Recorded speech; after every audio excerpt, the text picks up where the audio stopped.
Borderlands 4 released a trailer. Now I'm going to review it.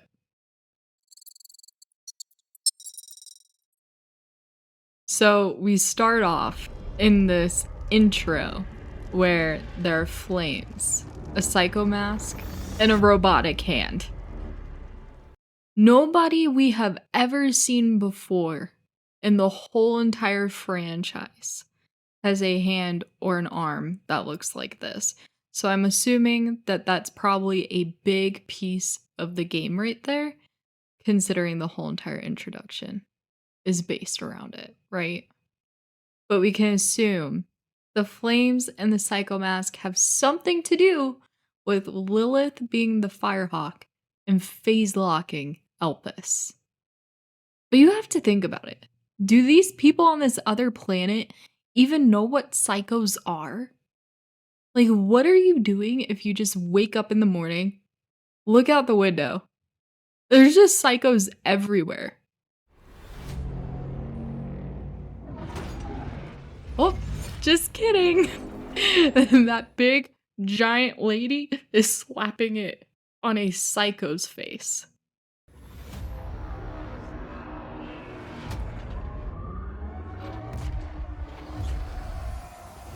So is this alluding to kind of like a hive mind almost? Because if you look at the psycho mask that she slaps on the face, the eyes are red. And there's these red glowing points in almost every single, I guess you could say enemy because we've known them in the past to be enemies, on every single enemy. So is that a hive mind?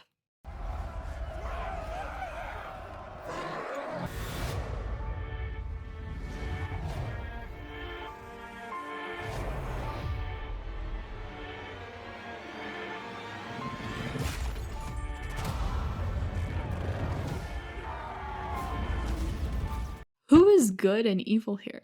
Because now we see that there are two sides, and they both look evil.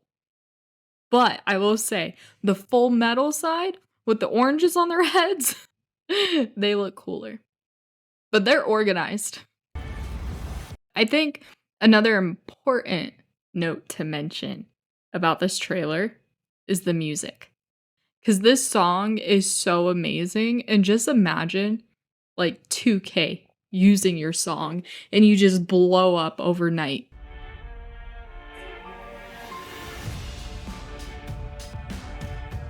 And then we get to see the world terrain. And what we can see of the world terrain looks stunning. So we have bright, vibrant colors. We have bits and pieces where you can see rain along the lit street signs, which kind of gives more cyberpunk vibes. But now we've seen Borderlands goes to Arctic zones. Borderlands goes space punk. We've seen Borderlands in the desert. I don't understand what all the commotion is about. I literally watched every single Borderlands trailer.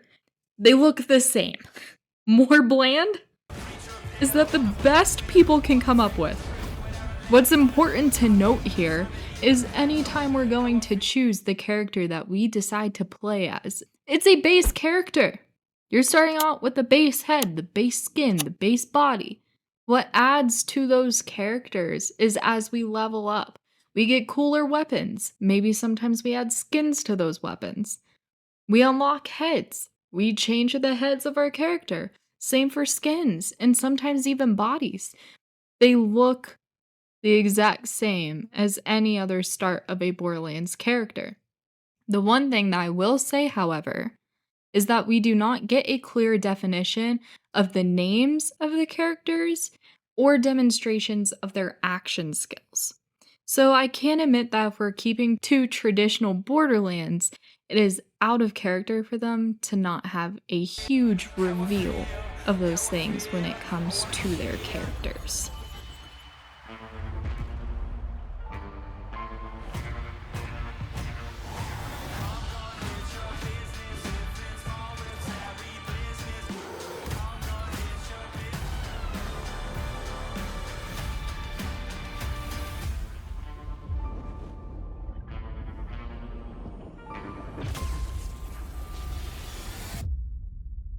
There's so many other snippets of things that we see in the trailer, especially when it comes to new game mechanics. So it was later released that they are going to have a more serious undertone to the games, which is different when you compare it to the rest of the franchise. This might have some possible implications, such as the Easter eggs that we can see with them for, claptrap dialogue, things like that. I would hate to see them take out of the game as a whole, but I guess we'll just have to wait and see what they decide to do with it.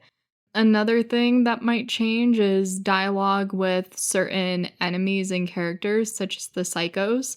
They say stuff that doesn't make any sense at all whatsoever, and that's honestly hilarious. So I would hate to see that change. And I would also hate to see there be more moments, such as the relationship between Roland and Tina, and then that be taken in vain because there isn't any lighthearted happiness to it. Like, why do they have to take my happiness? The pros to this, though, there are some pros. So before I go too deep in a tangent about wallowing in depression, Vaughn from Borderlands 3. He wears nothing but his underwear and a cape.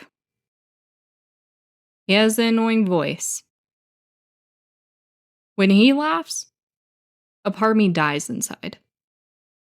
When he makes a joke, a part of my soul leaves and just never comes back. So we will be avoiding that, which is nice. And sometimes I do feel like the potty talk can be a little too much at times, and it can be distracting from the storyline. So then we get into enemies, which who knows, maybe we'll get a chance to kill Vaughn in 4. But it looks like we get some new base game enemies when it comes to the animals. There were a few things that I could see in the video, and I'm sure I didn't even get them all. But there was something that looked like a purple Dermagurgan. There was an enemy with 8 arms, and it didn't look like a storyline boss, but we don't know as of yet. And it looked like there was also a different type of dinosaur, potentially, for 4, which isn't super outlandish if you played 3, because there are certain parts of maps where you're literally killing velociraptors and a tyrannosaurus. So, I mean, it's not really too far out there, but it looked like a different type of dinosaur. The one thing that I do hope, however, is with how many different enemies or bosses it looked like they showed, I hope it's not giving away what the storyline bosses are going to be, because that will also be extremely out of character for Borderlands, and I honestly would love to just save that as a surprise. And I'm sure many of other people would like to save that as a surprise. One cool thing, however, is the look on legendaries. So it looks like legendaries now have a new look to them. It's almost like they have an aura around them of all the different other rarities of weapons around the legendary. So I don't know if this is just to enhance the look of you got a legendary, don't lose it, you idiot. Or maybe it's a different type of legendary. I don't know. Who knows? But it's a cool look. So I can't wait to see what that's all about. Another exciting thing that we have to look forward to is one of the things that was revealed at PAX, which is what they call a seamless world. Does this mean that we're going away with fast travel? Will we not have travel gates anymore? And is this why they deemed it necessary to be able to spawn a vehicle anywhere at any time? The concept of spawning a vehicle the minute you need one is really cool, and I'm curious to see how they do it, especially with customizations. And then what about the grappling hook? I need some context on how this is going to work. Are there only certain areas where this can be used? Does it go for every area? Is there always something that can be grappled? Something that needs grappled with? If you take all of the elements that we have seen in the trailer and put them together, I think you're almost bordering a territory that doesn't feel like Borderlands. There's a certain extent. So it's like, take all the things that people love about Borderlands, then take some of the newer games that are generating more revenue, and let's make them have a love baby. Two things that weren't meant to be together don't make a love baby, they make a disappointment. The final end of the trailer, we see the timekeeper, and he's floating. Is this another vault that nobody knew about? What if this one isn't even mapped? When have we ever seen a vault light up yellow? There's never been a yellow vault.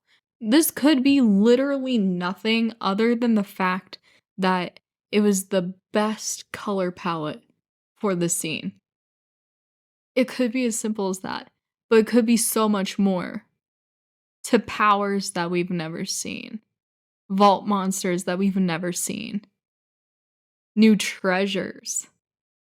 It could be so many things that we have never seen before, but it could also be just super simple. I would say that my final thoughts and rating would be a 5 out of 5 beans. The game looks fun, the new terrain is exciting, the new characters are exciting and not bland. The possibility of a seamless world and the way it's presented at PAX sounds amazing. However, I hope at the end of the day, we remember what the Borderlands franchise has been and what they're about. The humor of the games to me in the past have been what makes them unique. The Easter eggs and abundance of side quests with fun characters and vibrant colors and the Borderlands style of graphics have made the gameplay experience next to none. I am curious to see how they decide to do DLCs. If they're smart, they won't do them like Wonderlands. I can't wait to see Vault Hunter Edition pre-orders of the game, which I am still waiting for. And it's supposedly coming out in literally 6 months. I'm excited about the abundance of customizations, especially in the new features that we are seeing. I'm excited to see the new characters that are introduced because in this alone, we have not seen a single person or character that's from the normal Borderlands franchise. So I'm excited to see how that's done. And most importantly, I'm so curious to see what happens to Lilith. And if she dies, who gains her powers? I guess we'll have to wait and find out.